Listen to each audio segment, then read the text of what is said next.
यह कहानी एक वैकल्पिक ब्रह्मांड की है जहां 1919 का वर्ष चल रहा था। कहानी की शुरुआत में हम देखते हैं कि मिशाल अपने माता पिता के साथ बैठी है और अपने छोटे भाई क्रिस को एक एलीट परीक्षा देते हुए देख रही है। असल में क्रिस अपनी उम्र से कई गुना अधिक बुद्धिमान था। वह ऐसे प्रश्नों के उत्तर दे सकता था जिनके जवाब देने में अब तक बड़े बड़े प्रोफेसर भी असमर्थ रहे हैं। यहाँ तक कि आज भी वह अपनी विश्वविद्यालय की परीक्षा का आधा समय खत्म कर देता था। बाहर रहते हुए वह अपनी बहन मिशाल से कहता रहता कि यह परीक्षा कितनी आसान थी, जबकि अपने भविष्य को लेकर उसे खुद संदेह होता था। अपनी अत्यधिक बुद्धिमत्ता के कारण उसे कॉलेज में सीधे चुना गया था, हालांकि वह अपने समवयस्कों के साथ स्कूल में पढ़ना चाहता था। मिशाल उसे समझाती है कि उसकी तरह बुद्धिमान और असाधारण छात्रों के होने से डर नहीं लगना चाहिए, क्योंकि उसकी बुद्धि एक दिन पूरी दुनिया बदल देगी। लेकिन उन्हें यह नहीं पता था कि आज से ही दुनिया पूरी तरह से बदलने वाली थी। बड़े बड़े रोबोट, जिन्हें मनुष्यों ने व्यक्तिगत कामों के लिए बनाया था, अजीब तरीके से चेतना प्राप्त करने लगते हैं। एक रोबोट नेता के नेतृत्व में उन्होंने मनुष्यों के खिलाफ युद्ध की घोषणा कर दी, ताकि वे अपनी मर्जी से जीवन जी सकें और मनुष्यों के लिए काम करना छोड़ दें। खबरें आने लगीं कि छोटे से लेकर बड़े सभी रोबोट विद्रोह कर रहे हैं और दुनिया की सड़कों पर उतरकर हलचल मचाई हुई है। राष्ट्रपति चेतावनी देते हैं कि अगर लोग काम पर वापस नहीं आए तो सेना रोबोटों के खिलाफ कार्रवाई करेगी। लेकिन स्थिति और भी बिगड़ती चली जाती है। अंततः रोबोट और मनुष्यों के बीच युद्ध छिड़ जाता है। चूंकि रोबोट मनुष्यों से कहीं अधिक शक्तिशाली थे, सेना भी कुछ कर नहीं पाती। 2 वर्षों तक चले इस लंबी लड़ाई के बाद, जब मनुष्य लगभग हार के कगार पर थे, तभी एक प्रसिद्ध वैज्ञानिक सब कुछ बदल देता है। उसने एक ऐसी तकनीक का आविष्कार किया जिसका नाम रखा गया न्यूरो मशीन। इस तकनीक की मदद से कोई भी व्यक्ति एक डिवाइस के माध्यम से खुद को एक खाली रोबोट के साथ जोड़ सकता था और उसे अपने शरीर की तरह इस्तेमाल कर सकता था। चूंकि इन ड्रोन बॉडीज में कोई चेतना नहीं थी, वे बिना इंसान के लड़े नहीं जा सकते थे। इन्हें नियंत्रित करना आवश्यक था। इस आविष्कार के बाद सैनिक आसानी से रोबोटों पर काबू पा लेते हैं और कुछ हफ्तों के भीतर लगभग सभी रोबोटों को बंदी बंदी बना लेते हैं। फिर रोबोट नेता और राष्ट्रपति के बीच एक शांति समझौता होता है कि अब कोई भी रोबोट मनुष्यों के क्षेत्रों में प्रवेश नहीं कर पाएगा। इस प्रकार मनुष्यों ने सभी रोबोटों को एक सुनसान मरुस्थल में एक दीवार के ऊपर बंदी बना दिया, जिससे वे मनुष्यों के पास नहीं आ सकते और मनुष्य भी उनके पास नहीं जा सकते। जिस काम को पहले रोबोट करते थे, अब मनुष्य न्यूरो मशीन की सहायता से आसानी से करने लगे। इस प्रकार पूरे समाज की व्यवस्था बदल गई। ये मशीनें मनुष्य द्वारा कहीं से भी नियंत्रित की जा सकती थी, जिससे उनका काम करना सरल हो गया। 2 साल बाद हम मिशाल को देखते हैं। इतने समय में पूरी दुनिया बदल चुकी है। मिशाल की कक्षा के सभी छात्र न्यूरो मशीन की मदद से पढ़ाई के साथ साथ अन्य काम भी कर रहे हैं। हालांकि मिशाल को यह आविष्कार बिल्कुल पसंद नहीं था, क्योंकि उसे लगता था कि मशीन कभी भी मनुष्य के वास्तविक जीवन के कौशल और अनुभव को पूरा नहीं कर सकती। इसी कारण उसे आज प्रिंसिपल के पास भेजा गया था, क्योंकि शिक्षकों के निर्देशों के बावजूद मिशाल ने अभी तक न्यूरो मशीन का उपयोग शुरू नहीं किया था, जबकि सरकार ने इसे सभी के लिए अनिवार्य कर दिया था।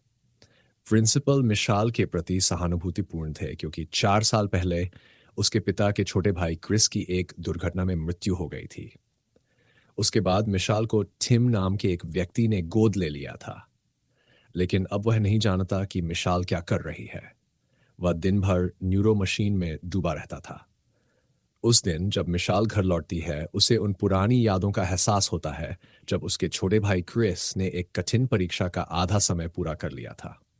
उसी दिन घर वापस जाते समय उनकी गाड़ी के सामने एक हिरण आ जाता है, जिसके कारण उनका एक्सीडेंट हो जाता है। अस्पताल ग्रैंडफील्ड में मिशाल को पता चलता है कि उसके परिवार में से केवल वही जीवित है। इन विचारों में डूबकर मिशाल सो जाती है, परंतु एक सप्ताह बाद बाहर की आवाज से उसकी नींद टूट जाती है। उसने देखा कि एक रोबोट ने घर में प्रवेश कर लिया है, वही रोबोट जो अब तक मनुष्यों के सबसे बड़े शत्रु माने जाते थे। तुरंत वह अपने पिता के टिम को न्यूरो मशीन से जागृत करने की कोशिश करता है, पर इस दौरान वह रोबोट घर में घुस आता है। वही रोबोट जिन्हें अब तक मनुष्यों का सबसे बड़ा दुश्मन माना जाता था, अचानक घर में प्रवेश कर गया।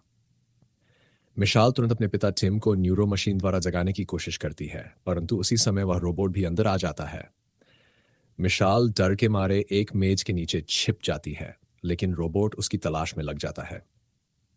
मिशाल ने चाकू निकालते हुए रोबोट को दूर रहने का आदेश दिया। तभी उसे एहसास हुआ कि यह रोबोट उसे नुकसान नहीं पहुंचा रहा, बल्कि कुछ समझाना चाहता है। रोबोट अपना ब्रेन खोलकर मिशाल को दिखाता है ताकि वह उससे बात कर सके। इसी दौरान रोबोट बताता है कि वह वास्तव में उसका छोटा भाई क्रिस है, जो अब भी जीवित है। शुरू में मिशाल उसकी बात पर विश्वास नहीं करती, क्योंकि उसे लगता था कि उसके भाई के जीवित होने की कोई संभावना नहीं है। इसी बीच टिम की आवाज से माहौल में हलचल मच जाती है। जब टिम मिशाल के कमरे में प्रवेश करता है, तो वह रोबोट को देख लेता है और सोचता है कि शायद मिशाल ने उसे यहां छुपा रखा है। टिम गुस्से में आ जाता है, क्योंकि उसे डर है कि अगर सरकार को पता चल गया कि उनके घर में कोई रोबोट छिपा हुआ है, तो उन्हें आजीवन जेल की सजा मिल सकती है। मिशाल टिम को समझाने की कोशिश करती है कि यह रोबोट उसका अपना नहीं है, पर टिम उसकी बात सुनने को तैयार नहीं होता और उसे धक्का मार देता है। इस पर क्रिस का रोबोट गुस्से में टिम पर हमला कर देता है, जिसके बाद टिम भी रोबोट पर हमला करने लगता है। टिम पुलिस को फोन करने का निर्णय लेता है ताकि इस रोबोट को गिरफ्तार कराया जा सके। लेकिन जैसे ही टिम फोन पर कुछ कहता है, मिशाल उसे पीछे से इलेक्ट्रिक शॉक देकर बेहोश कर देती है, क्योंकि रोबोट ने पहले ही समझ लिया था कि वह उसका भाई क्रिस है। इसके बाद दोनों घर से बाहर निकल जाते हैं। गाड़ी स्टार्ट करने से पहले रोबोट मिशाल के पांव पर लगे ट्रैकर को तोड़ देता है ताकि उनकी लोकेशन ट्रेस न की जा सके। जैसे ही गाड़ी स्टार्ट होती है, टिम की न्यूरो मशीन उन पर हमला कर देती है, पर मिशाल और क्रिस वक्त रहते बच निकलते हैं। सुरक्षित दूरी पर पहुंचने के बाद मिशाल क्रिस से पूछती है कि उसका असली शरीर कहाँ है और उस हादसे से वह कैसे बचा। क्रिस बताता है कि उसका शरीर एक गुप्त लैब में बंद है, जिसका पता उसे भी नहीं है। जब उसे रोबोट से खुद को जोड़ने का अवसर मिलता है, तो वह रोबोट की सहायता से मिशाल के पास पहुंच जाता है। साथ ही क्रिस के बारे में एक डॉक्टर एम की भी चर्चा होती है। डॉक्टर एम, जिन्होंने हादसे के बाद मिशाल का इलाज किया था, जानते थे कि क्रिस का क्या हुआ था, पर उन्होंने मिशाल को झूठ बोलकर बताया था कि क्रिस मर चुका है। इसलिए अब मिशाल और क्रिस को पहले डॉक्टर एम को ढूंढना होगा ताकि क्रिस के असली शरीर का पता चल सके। डॉक्टर एम वर्तमान में रोबोट से सुरक्षित एक संरक्षित स्थान पर बंद है, वही स्थान जहां सरकार ने सभी रोबोटों को बंदी बना रखा है। ट्रक में घुसते ही ऐसा प्रतीत होता था कि वे रोबोट एरिया के और भी करीब पहुंच जाएंगे, लेकिन उन्होंने ये महसूस नहीं किया था कि एक और रोबोट, जिसे बेस से नियंत्रित किया जा रहा था, ने इस पूरी घटना को चुपचाप निहार रखा था।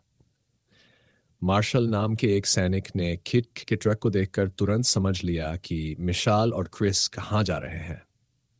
किट और रोबोट हरमान के साथ ट्रक लेकर आगे बढ़ रहे थे, जबकि उन्हें यह भी पता नहीं था कि उनके ट्रक के पीछे मिशाल और क्रिस नाम का एक रोबोट छिपा हुआ था। मार्शल अपने अड्डे पर पहुंचकर हरमान के साथ मिलकर टूटी फूटी न्यूरो मशीन और अन्य उपकरण निकालना शुरू कर देता है, जिन्हें वह अपने रोबोटों को बेचकर कुछ पैसे कमाएगा। तभी ट्रक के अंदर से मिशाल की आवाज सुनाई देती है। इससे वह और रोबोट हरमान मिलकर मिशाल और क्रिस को पकड़ लेते हैं। मिशाल सच्चाई खोलते हुए बताती है कि उन्हें डॉक्टर से मिलने के लिए रिस्ट्रिक्टेड एरिया के अंदर जाना होगा। वहां किड जा रहा है और उसी के लिए उन्हें उसके साथ चलना होगा। तब किड समझाता है कि वह जगह बेहद खतरनाक है, जहां मनुष्यों का प्रवेश करना अत्यंत कठिन है, इसलिए वह उन्हें वहां नहीं ले जा सकता। लेकिन मिशाल उसकी बात मानने से इनकार कर देती है और जोर देकर कहती है कि उसे अपने भाई के शरीर को ढूंढना ही होगा। जब वे इस बात पर तर्क वितर्क में लगे होते हैं, तभी बाहर किसी की आवाज सुनाई देती है। किड तुरंत पिस्तौल निकालकर आत्मरक्षा के लिए तैयार हो जाता है। असल में वह मार्शल का रोबोट था, जो मिशाल और क्रिस का पीछा कर रहा था। मार्शल सबको चेतावनी देते हुए कहता है कि यहाँ दो रोबोट मौजूद हैं, किड के साथ हरमान और मिशाल के साथ क्रिस, और वे सभी से हथियार समर्पण करने का आग्रह करता है ताकि उन्हें सरकार के पास सौंप दिया जाए। किट और मिशाल शुरू में आत्मसमर्पण का नाटक करते हैं ताकि उनके रोबोट पीछे से मार्शल पर हमला कर सकें और उसकी मशीन को निष्क्रिय कर सकें। लेकिन मार्शल काफी चालाक था। उसने उनके प्लान को समझ लिया और दोनों रोबोटों के साथ मारामारी शुरू कर दी। आखिरकार मिशाल को एहसास हो जाता है कि वे मार्शल को रोक नहीं पाएंगे, इसलिए वे वहीं से भागने लगते हैं। वहीं मार्शल उन्हें पीछे से हमला कर देता है और दोनों समूहों के बीच फिर से भीषण लड़ाई छिड़ जाती है। लड़ाई इतनी भयंकर हो जाती है कि पूरे बिल्डिंग का ढह होना शुरू हो जाता है। क्या मिशाल अपने रोबोट के साथ किसी सुरक्षित बिल्डिंग से बाहर निकल पाएगी, यही सवाल मंडरा रहा है। इसके बाद किट मिशाल पर जोर से गुस्सा हो जाता है, क्योंकि उसकी वजह से मार्शल उसका अड्डा ढूंढ लेता है। मिशाल तब उसे समझाती है कि वह सब कुछ अपने भाई क्रिस के लिए कर रही है, इसलिए उसे रिस्ट्रिक्टेड जोन में जाकर डॉक्टर एम से मिलना ही होगा, चाहे इसके लिए वह किसी भी जोखिम को लेने के लिए तैयार हो। मिशाल की बात सुनकर किट उसकी मदद करने को तैयार हो जाता है। फिर वह अपना सबसे बड़ा रोबोट सक्रिय करता है और उसमें बैठकर रिस्ट्रिक्टेड एरिया में प्रवेश करने लगता है। यह रोबोट हरमान के मुकाबले काफी बड़ा था, जिसे वह नियंत्रित भी कर सकता था। इसी बीच हम वैज्ञानिक इथेन को देखते हैं, जिसने न्यूरो मशीन बनाकर मनुष्यों को युद्ध में जीत दिलाई थी। अब वह एक नई तकनीक के आविष्कार की कोशिश कर रहा है, लेकिन सैकड़ों प्रयासों के बावजूद वह सफल नहीं हो रही। उसके दो जूनियर उसे रिपोर्ट करते हैं कि जिस डेटा स्रोत का उपयोग किया जा रहा है उसकी कार्यक्षमता धीरे धीरे कम हो रही है। यह सुनते ही इथेन और भी क्रोधित हो जाता है, क्योंकि इसके बिना उसकी न्यूरो मशीनें बेकार हो जाएंगी। और यहाँ सबसे बड़ा ट्विस्ट सामने आता है। वह डेटा स्रोत कोई और नहीं बल्कि मिशाल के भाई क्रिस था। वह अभी भी कंप्यूटर से जुड़ा हुआ है, जिसे उसकी बुद्धिमत्ता का उपयोग करके उसे एक मशीन के साथ जोड़ा रखा गया है, ताकि वह अपने मस्तिष्क का उपयोग कर नए नए आविष्कार कर सके। मतलब शुरू में जिस न्यूरो मशीन की सहायता से मनुष्य युद्ध जीत रहे थे, वही क्रिस के मस्तिष्क का उपयोग करके बनाई गई थी। चूंकि क्रिस उस तकनीक का उपयोग करके किसी अन्य रोबोट के साथ मिशाल के पास पहुंच गया है, इसलिए एथेन उसके मस्तिष्क शक्ति का पूरा लाभ नहीं उठा पा रहा है। अतः जल्द से जल्द उसे क्रिस के रोबोट को वापस लाना होगा, ताकि वह अपने मस्तिष्क की पूरी क्षमता का उपयोग कर सके। दरअसल एथेन ही मार्शल से मिलकर क्रिस और रोबोट को पकड़ने का आदेश देता है। इसी वजह से मार्शल मिशाल और क्रिस के रोबोट का पीछा कर रहा था, और इस कार्य के लिए एथेन मार्शल को सरकार में ऊंचे पद पर प्रमोशन की गारंटी भी देता है। इसी के चलते उसकी कंपनी अब दुनिया की सबसे प्रभावशाली कंपनी बन गई है। आखिरकार मिशाल और किड बड़े रोबोट की सहायता से उस जोन एरिया में प्रवेश करते हैं, पर जैसे ही वे अंदर कदम रखते हैं, वहां मौजूद रोबोट उन्हें हमला करने लगते हैं और उन्हें पकड़कर उनके नेता के पास ले जाते हैं। ये वही रोबोट है जिसने युद्ध के दौरान राष्ट्रपति के साथ सौदा किया था। रोबोट के नेता बताते हैं कि कभी कभी कई लोग इस एरिया में प्रवेश करते हैं और रोबोट के कई पुर्जे चुराते हैं, इसलिए वे अपनी सुरक्षा के लिए हमले करते हैं। लेकिन उनका उद्देश्य उन्हें नुकसान पहुंचाना नहीं होता। तभी मिशाल नेता को सच्चाई बताती है कि वह रोबोट को नुकसान पहुंचाने नहीं आई थी, बल्कि डॉक्टर एम से मिलने आई है, ताकि वे उसके भाई के शरीर को खोज सकें।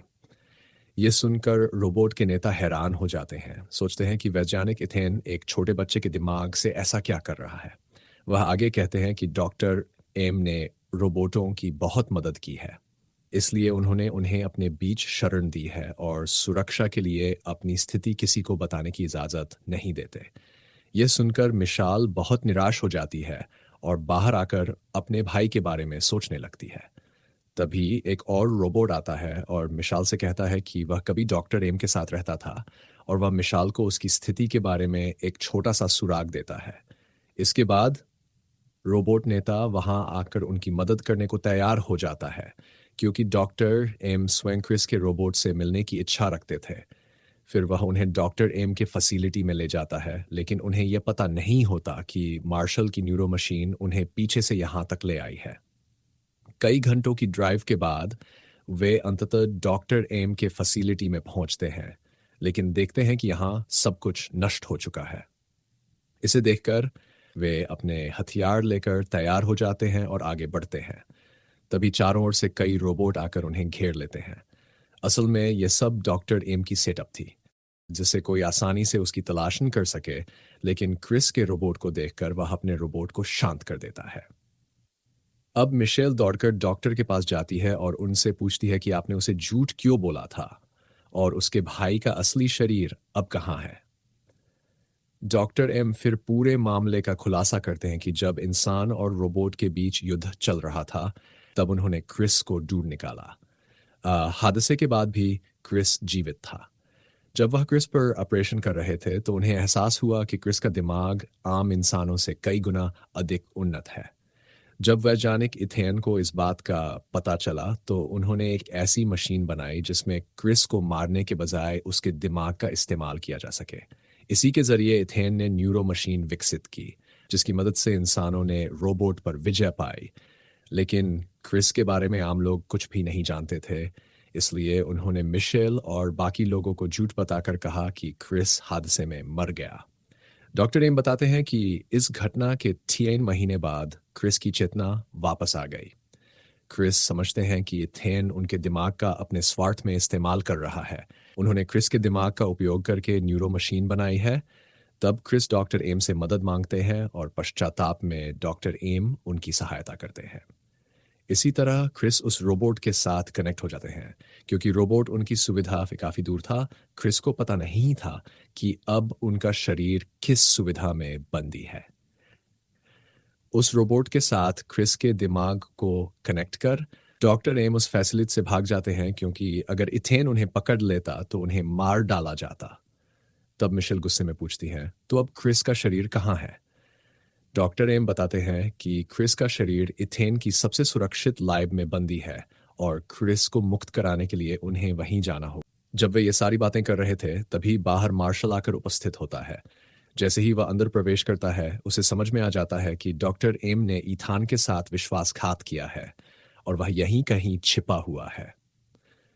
उसी समय रोबोट के नेता ने बाकी सभी को बचाने के लिए स्वयं मार्शल के खिलाफ लड़ाई शुरू कर दी और बाकी लोग पीछे से भागने की कोशिश करने लगते हैं। लेकिन तभी वहां और भी कई सैनिक आकर मौजूद हो जाते हैं। मार्शल ने यहाँ पूरी टीम ले आकर धमाकेदार लड़ाई छेड़ दी। एक मोड़ पर मार्शल रोबोट नेता को हरा देता है।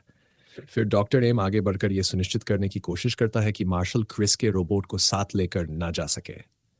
ठीक उसी वक्त पीछे से एक रोबोट आकर डॉक्टर एम पर हमला कर देता है और उसे मार डालता है, साथ ही क्रिस के रोबोट को बंदी बना लेता है। वह मार्शल से कहता है कि वह तुरंत घर लौट जाए और इन कुछ दिनों में जो कुछ भी हुआ उसे भूल जाए, क्योंकि बाहर किसी से कुछ कहने पर नतीजे अच्छे नहीं होंगे। इसके बाद क्रिस के रोबोट को मेन लेवल में लाया जाता है जहां क्रिस का असली शरीर रखा गया है। इन सब घटनाओं को देखकर मार्शल के मन में असहजता होती है कि ईथान एक छोटे बच्चे के साथ कितना बड़ा अन्याय कर रहा है। ईथान क्रिस के रोबोट से कहता है कि उसे इस रोबोट से जुड़ने में बहुत परेशानी हुई है।